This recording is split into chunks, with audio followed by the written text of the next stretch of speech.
TFA fam, appreciate you rocking with us. Sorry for the slight delay. Kevin and I were lamenting our DFS days before we jumped on, but that's not why we were here. We are here to talk about the first look at the Week 11 waiver wire ads and streams. So, Kev, let's go ahead and dive right in. Let's give the people what they want. Let's talk about the quarterback streaming options and waiver options for Week 11. Yeah, there's actually quite a few options this week. Not just a quarterback, not even quarterback, but really just all over running back, wide receiver. There's a ton of options this week. So this is a juicy waiver wire week. But this week, just to start off, we do have 4 teams on bye. We have Jacksonville, Miami, Seattle, and Tampa Bay. Starting off with the quarterbacks, I have Daniel Jones on here. He is rostered in 57% of leagues. Just didn't throw the ball a whole lot today, but still had a decent fantasy day. Completed 13 of 17 passes for 197 yards and 2 scores. He also added 5 carries for 25 yards. Good for 18.2 fantasy points. This week, the Giants will face off another great matchup against the Lions, who allow the most fantasy points to opposing quarterbacks.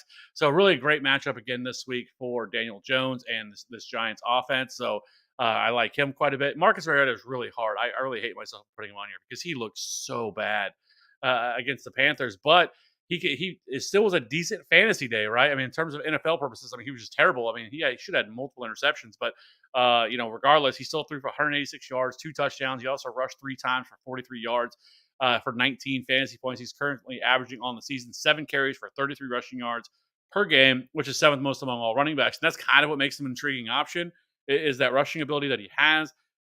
He is rostered in 33% of leagues, and they get the Chicago Bears this week, who has been a very good defense to target. He also Marcus Mariota also ranks 5th in fantasy points per dropback and 3rd in air yards per attempt. However, he also ranks 34th in deep ball completion percentage.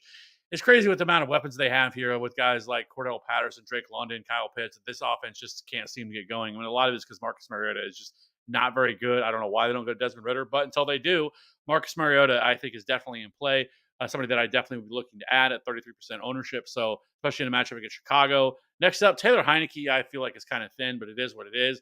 They do get a matchup against Houston. He has not played yet. They play tomorrow night on Monday Night Football against the Eagles. We were recording this on Sunday night, so he is rostered in 12% of leagues. Just a decent matchup against Houston. Houston's ranks 19th in pass DVOA, so I think you could look at somebody like that. And then Jimmy G, who is currently playing right now, they get a matchup against Arizona. Arizona ranks 20th in pass DVOA and allowed the 5th most fantasy points to quarterbacks.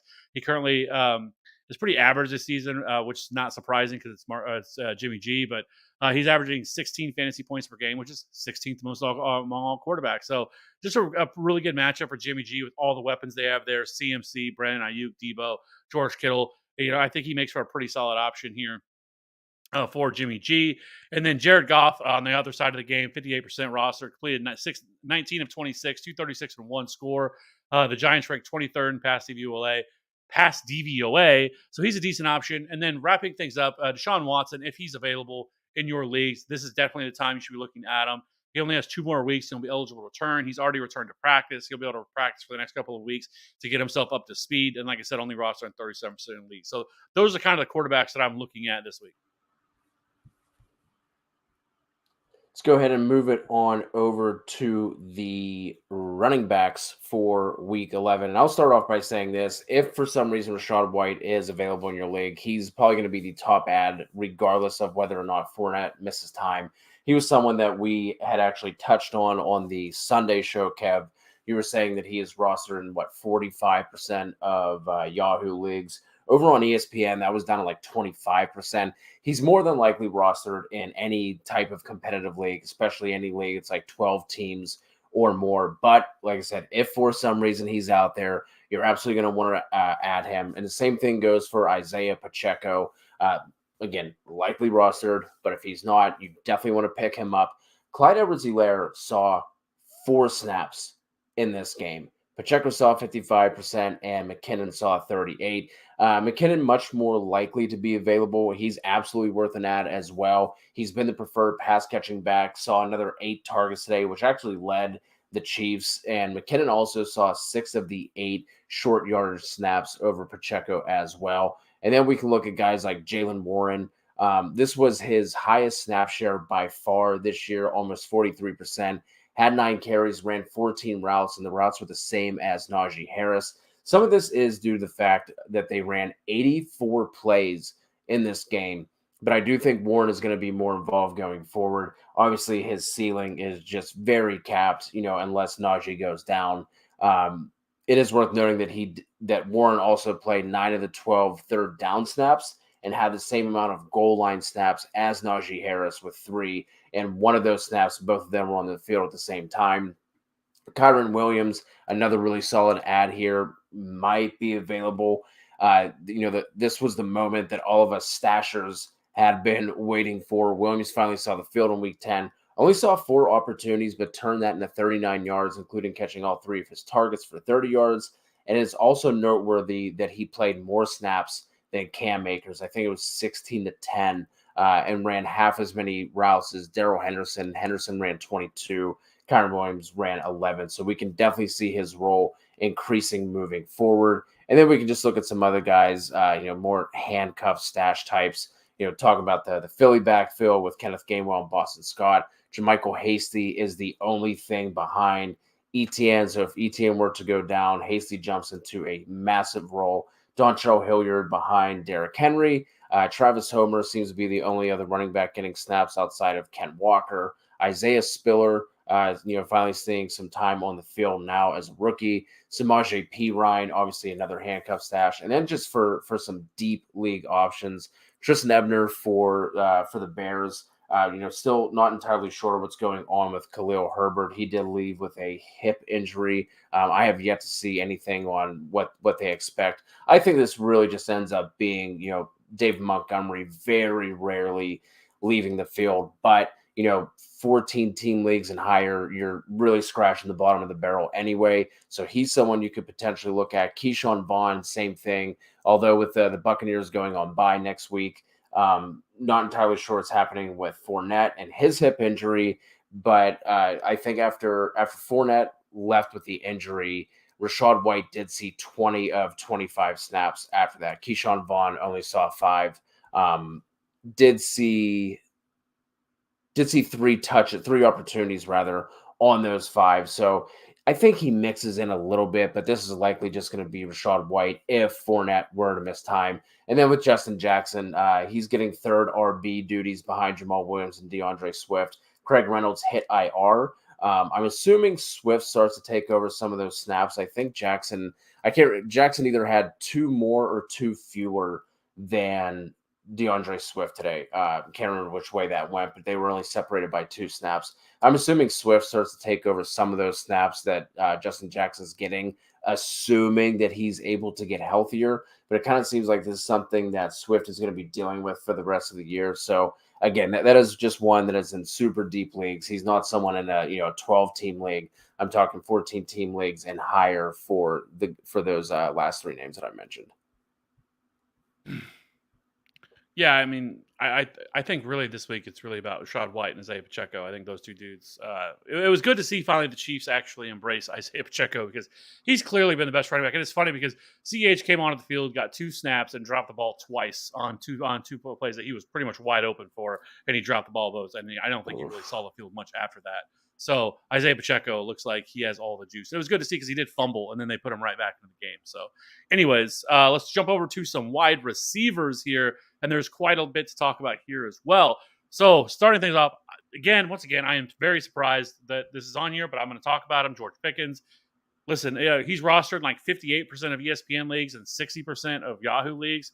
I'm assuming, again, kind of very much like some of these other guys, he's probably not available in a lot of leagues. But with that number, I didn't want to just completely forget about him. He hauled in 3 or 4 targets today for 32 yards, and he rushed 2 times for 23 yards at a score. Like I said, if he's available, you're 100% adding him.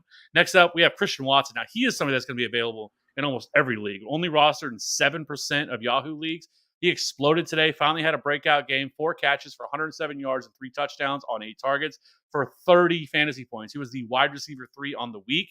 This was by far the best game he's seen all year. And really with the amount of injuries they've had, you could probably, you're not going to expect 3 touchdowns every game, but you could probably reasonably expect in an Aaron Rodgers-led offense. Now, this is the best this Packers offense has looked all year, too, I might add as well. And so Christian Watson, I think, is somebody that I definitely want to get my hands on, and somebody that could, end up being like a solid low-end wide receiver 2, wide receiver 3 rest of the season. I don't want to overdo it and think that he's not going to be some like wide receiver 1, but this is a super explosive athlete somebody that was drafted in the top of the second round. Some people were projecting to be a first round pick, from here. So if Christian Watson can stay healthy and put it all together, especially with guys like Romeo Dobbs being out for an extended period of time, Sammy Watkins being dust, I think it's really him and Allen Lazard here in this offense. So Christian Watson could be wheels up here moving forward. Next up, we have Kadarius Toney, rostered in 47% of leagues. He caught 4 or 5 passes for 57 yards and a touchdown. He also rushed twice for 33 yards for 19 fantasy points. We know Juju Smith-Schuster left in the first half with what was a nasty concussion, got knocked out of that game. And then we also had McCole Hardman, who missed an abdominal injury. Really, Kadarius Toney just continues to get more and more involved in this offense. And with the injuries they have, they play Sunday night against the Chargers. Kadarius Toney, if Juju Smith-Schuster misses, could be in for another big game here in that matchup against the Chargers on the road. So Kadarius Toney is also another very solid add. Julio Jones, rostered in 17% of leagues. He was targeted 5 times today, hauled in 3 for 53 and a score for 14 fantasy points. He has pretty much solidified himself as the number 3 wide receiver in this offense. The Bucs are on bye this week, but Julio Jones could be a nice flex option moving forward. And again, this is another offense that kind of looked much, much better this week and starting to maybe looks like things are starting to come together here for this Bucs offense, in this game against Germany today. So Julio Jones, I definitely think somebody you could look to add. And then Odell Beckham is still on the list. He's expected to clear. He's expected to sign here before the end of the month. We'll see where he signs. The longer he takes, I think the less fantasy value he really has. Because if he doesn't get into it, if he doesn't sign until early December, I would pretty much cancel him out as being any sort of fantasy option because it's going to take him a little bit of time to get acclimated with any new offense that he goes to because he's not going to go to the Rams at this point. The Rams are pretty much done. So really, wherever he goes, I think it's going to take him some time. So I don't mind adding him, but he's not certainly a priority for me. Somebody that I think you have to go out and blow your budget on. Next up, Paris Campbell. Thank you, Colts, for putting Matt Ryan back in as the quarterbacks because we definitely showed today. Switching back to Matt Ryan, Campbell is once again a big focal point of this offense. He saw 9 targets and he turned that into 7 catches for 76 yards and a score. He has now scored 15 fantasy points in 3 of Matt Ryan's last 3 starts. So Paris Campbell only rostered in 18% of leagues. I definitely think is a very viable kind of low end wide receiver 3, wide receiver 4 moving forward, as long as Matt Ryan is the starting quarterback here, who picked up the win today against the Raiders. So next up, we have Darius Slayton. The only tough part about him is that they just don't throw the ball very much. Only threw the ball 17 times today. He caught 3 or 4 targets for 94 yards and a touchdown, but he has now scored double-digit fantasy points in 4 of his last 5 games. So I do think he's a viable option, and they do have a pretty nice upcoming schedule with the Texans, Lions, Cowboys, and then the football team moving forward. I guess they played the Texans today, so the Lions, Cowboys, football team moving forward. Terrace Marshall, listen, it was an ugly game for them. Really didn't throw the ball very much, but he did catch one pass on 2 targets for 43 yards. It is a little bit harder to trust on a week-to-week basis because we know the Panthers really want to run the football. However, next week they take on the Ravens, who have the 5th most fantasy points to wide receivers. So Terrace Marshall is definitely still a viable option in 12-team leagues or higher. Nico Collins, Donovan Peoples-Jones are kind of in very similar boats. Both these guys kind of their wide receiver 2s on their respective teams. But Nico Collins missed a few weeks due to injury. Returned today, led the team in targets with 10. He turned that into 54 yards on 5 catches and a touchdown. With the likelihood of the Texans playing from behind, I do think Nico Collins on most weeks should be viewed as kind of like a wide receiver 4 option for most people, kind of a flex type option here for Nico Collins. And he continues to really kind of kill Brandon Cooks. Brandon Cooks did have a touchdown, but it was called back due to a penalty. But Nico Collins looks like he could be the real deal here. Only rostered in 13% of leagues. Donovan Peoples-Jones, I feel like I've talked about him every single week. I get it. He's not all that sexy, but he did secure 5 of 9 targets for 99 yards. He did fail to find the end zone once again. He's starting to feel like Jacoby Myers last year. The guy just can't seem to find the end zone. But he has now seen 5 or more targets in 5 of his last 6 games, and he has 4 straight games of 70-plus receiving yards. So and I think his ceiling could actually grow a lot more once Deshaun Watson returns in 2 weeks. So Donovan Peoples-Jones have a priority add for me, especially in 12-team leagues.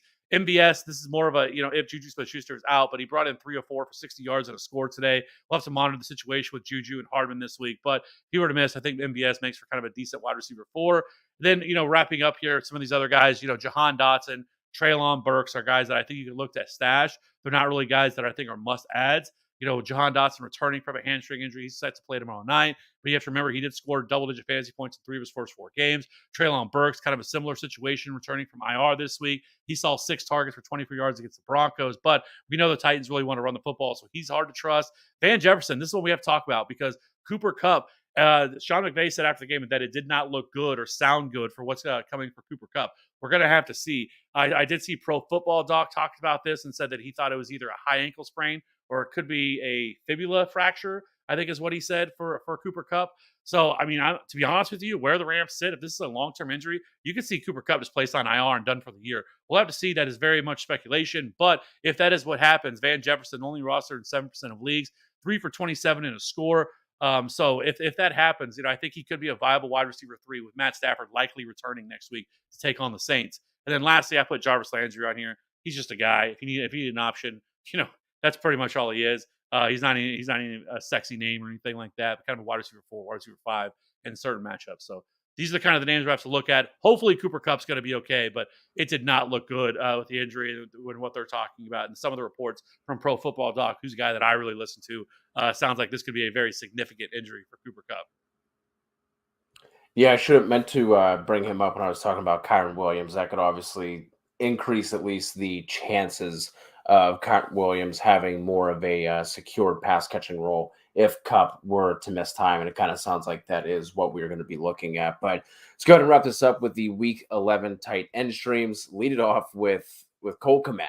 It feels so point chasey after these past 2 weeks, but he finds himself in a good spot going up against Atlanta in Week 11, who have given up the 10th most PPR points per game to the position heading into this week. And over the past 2 weeks, Kmet has seen 13 targets, which he's turned to 9 for 115 and 4 touchdowns. He now has more touchdowns in the past 2 weeks than he had in his entire career up to the last 2 weeks.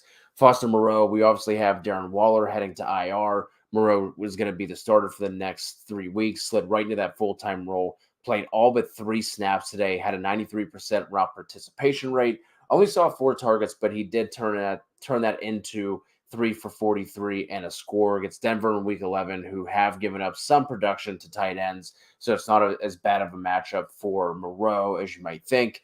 Juwan Johnson, he has played at least 66% of the snaps in all but 2 games this year, now has 4 touchdowns in the last 4 weeks. He actually led the Saints today in targets, receptions, and yards. Get the Rams next week, who look good on paper against tight ends. But heading into Week 10, they had faced only 40 tight end targets, and that was the second fewest in the league. So that is going to be, making those numbers look a little bit better than what they are. Logan Thomas is another option you can look at. Again, his participation hasn't been where we have come to expect from him over the past 2 years, but he is working himself back from that calf injury. As long as he comes through, against the Eagles unscathed, I would expect his participation to increase. And then Trey McBride, obviously we have Zach Ertz likely out for several weeks, and McBride slid right into that starting role. He ended up playing over 90% of the snaps, compared to 37 for Steven Anderson. McBride also ran 30 of 40 routes, where Anderson only ran 7. They get Sam Fran next week, and they're kind of in the same position as the Rams. They look good on paper, but when you go through and look at the game logs and guys they have faced outside of Kelsey and Higbee, hasn't really been too impressive, and both of those guys smoked the Cardinals as well. And then just to mention here real quick, for those who don't really follow the NFL draft or aren't in any dynasty leagues or anything like that, McBride was the first tight end taken this year, ran a 4.6, which at his size gives him an 86 percentile speed score, and he was a monster at Colorado State and came into the NFL with a 99th percentile college dominator rating. So could be sliding in there. I'm not entirely sure what to expect from him. I think he only had 1 target for 7 yards, or 1 catch rather for 7 yards today, and he did miss time in the offseason. So again, rookie tight end missing time, earlier in the offseason and the beginning of the season. So not sure what to expect from him, but at tight end with how thin it is, he's someone that you could look at, and if he's able to establish himself in this offense, could be a decent player you just kind of hold on to for the rest of the season, as long as Ertz is out. Yeah. I mean, Zach Ertz, I think he might be done for the year by the sounds of it, but we'll see. Yeah. So I did see this question over here, Noel. How much fab would you spend on Christian Watson? He's not a 1 week wonder.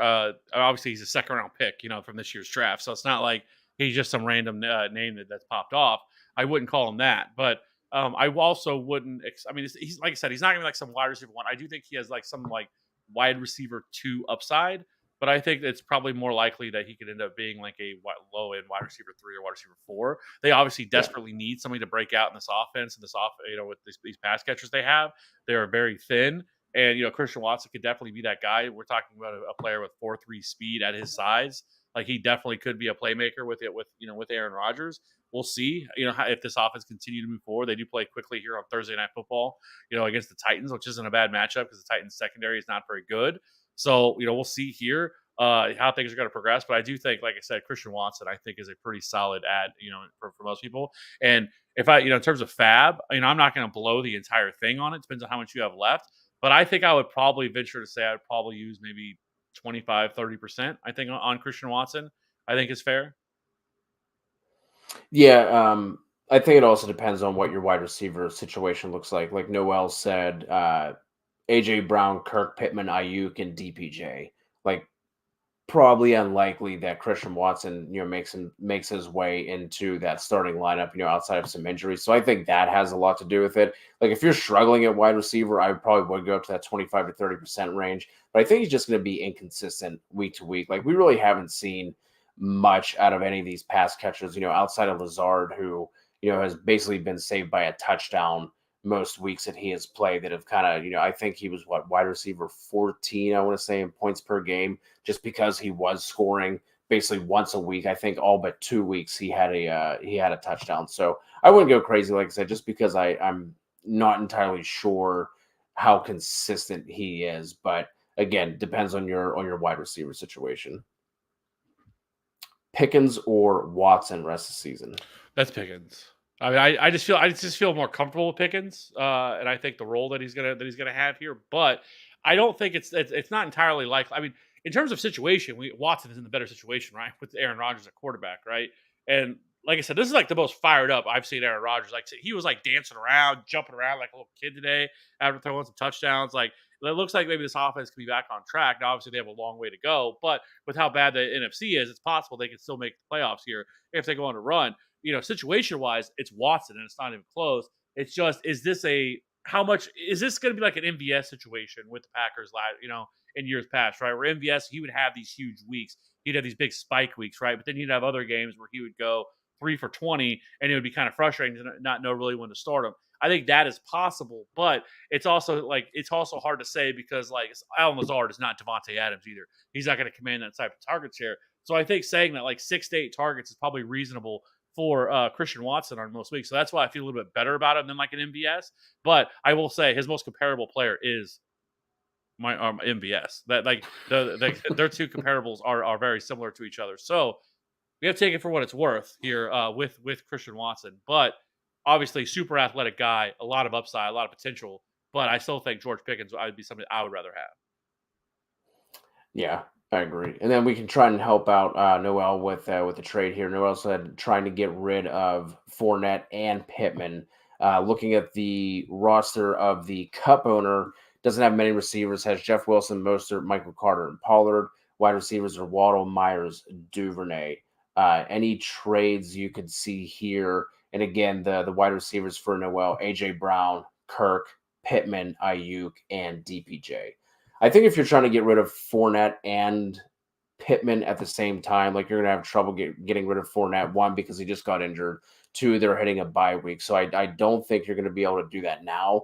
I mean, obviously getting up to a Waddle would be nice, but you're going to have to package. I mean, could you maybe package Kirk and Ayuk? I know you want to get rid of Pittman, but I don't think Pittman is going to get you up to Waddle. And then outside of, Waddle, there's nothing there that I want with Myers or Duvernay.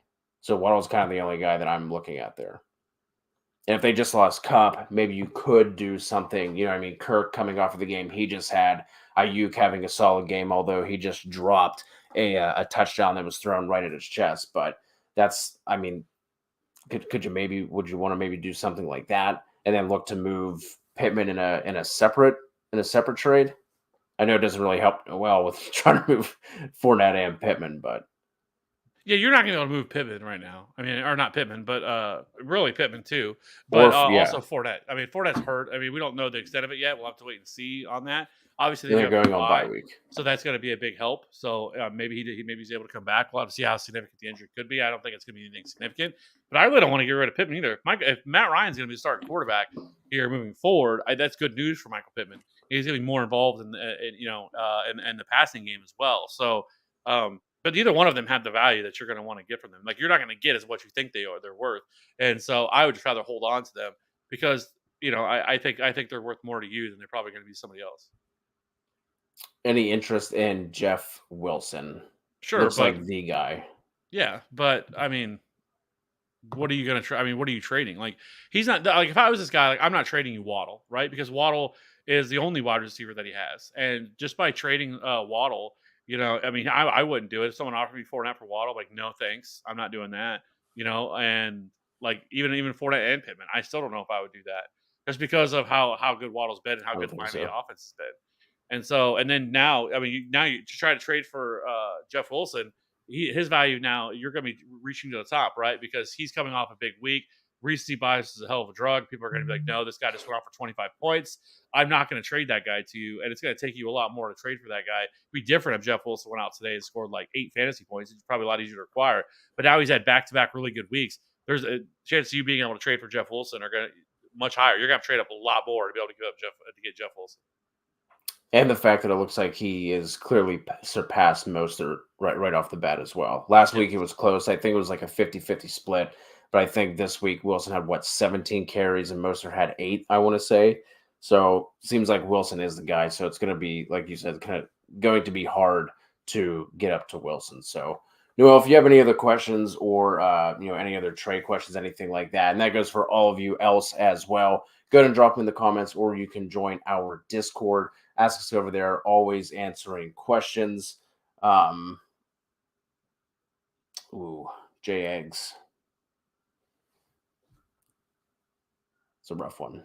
I mean, Fields has been on a completely different level, and it's really hard to be like, all right, yeah, let's just rush for 140 in a score every single week, and I'm golden. But that's then throw for multiple touchdowns on 100 passing yards. But that was a tough one. But appreciate you all rocking with us. Like I said, you can join our Discord absolutely free. Any other questions you have, drop them in this video or any other video. We'll be sure to get to them. I'll be dropping our rankings on Tuesday, and then the DFS. You guys are going, or wait, that's 2 weeks.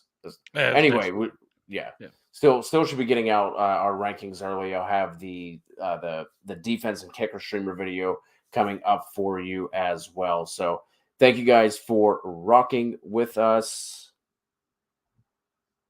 So let's we'll get these last ones quickly here. Brady, have any trade value in a 10-man league?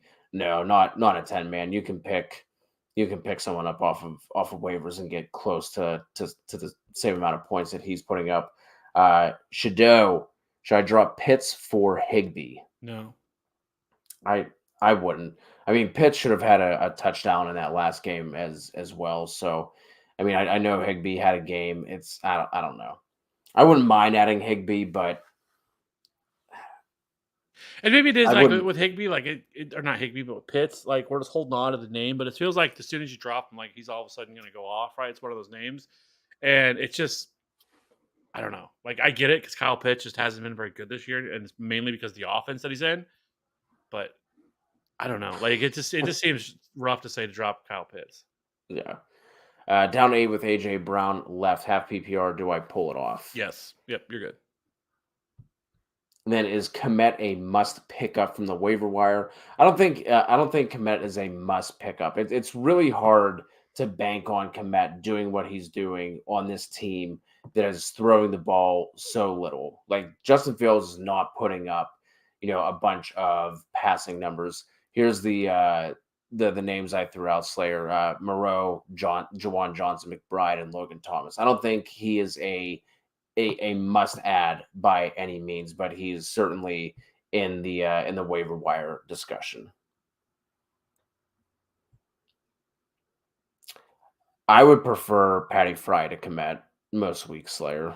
Like I said, just because it's so hard to count on. I mean, what, 4 catches, 2 of them are touchdowns. Like that's really hard to bank on a week to week basis. And you have to remember, prior to week 9, he scored 9, 5, 2, 8, 4, 6, 0, and 0. Like, I'm not saying that he can't be like because this is the guy we've been hoping he would be, right? We've been hoping Cole Kmet breakout for the last couple of years, and he was another hot breakout name this year. But we have to keep in perspective of what he's been prior to this, right? And so if the Bears offense comes down to earth a little bit, then it's going to hurt Cole Kmet. Now that being said, the tight end position has been dog shit, so it also doesn't take a whole lot to be fantasy relevant as a tight end either. So I think he's a really solid ad, but he's not something that you need to go out and just I have to have this guy, right? Yeah. Especially especially if you have Freiermuth. Yeah. Like I don't think that's completely necessary. Like if you were rocking with, I don't know, like Dolchich or somebody like that, you know what I mean, who hasn't been as good, you could look to do that. But I think Patty Fry is fine. Yeah, I mean, you have to remember too. I mean, Cole Kmet, going into this week was 27th in targets, 17th in target share, 23rd in routes run. Like this, there was nothing really pointing to him breaking out. I mean, he was 17th in air yards, 19th in yards per route run, which is all bad for a tight end position that's so shallow. Yeah. So again, he's finally maybe starting to break out a little bit, but we'll, this is also against the Lions this week, so that should be mentioned. The Lions are terrible. Run really was a busted coverage touchdown, so for 50 yards. So Yeah, Justin Fields 167 yards passing. Like that's dropped back 20 times, completed 12 of those 20. Like that's really hard to hang your hat on and to feel comfortable rolling out on a week to week basis. Hey, could he be the Dawson Knox of this year? Maybe. You know what I mean? Just always catching touchdowns. Could it be that way the rest of the season? Potentially, but I would rather have Patty Fry.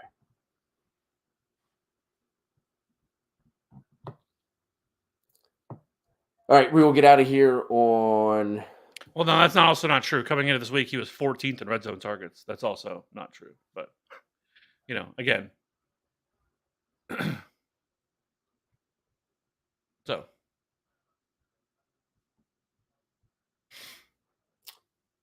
last one here: Amari or Higgins rest of season. Higgins, but it's closer than what we would have imagined at the beginning of the year for sure. Cooper's been pretty good, although his if you look at his home road splits, they are pretty drastic. And this, today, I think it's just one of those things. I wouldn't. This isn't a case where I would look at sitting Amari Cooper on the road for the rest of the season. It's just one of those weird things. I think today was only like their third or fourth road game. But anyway, before we get down the rabbit hole, appreciate you all rocking with us. Send any other questions, jump in the Discord, ask them in the YouTube comments, and we will be sure to get to them. Thank you guys. Good luck, and we'll talk to you all soon.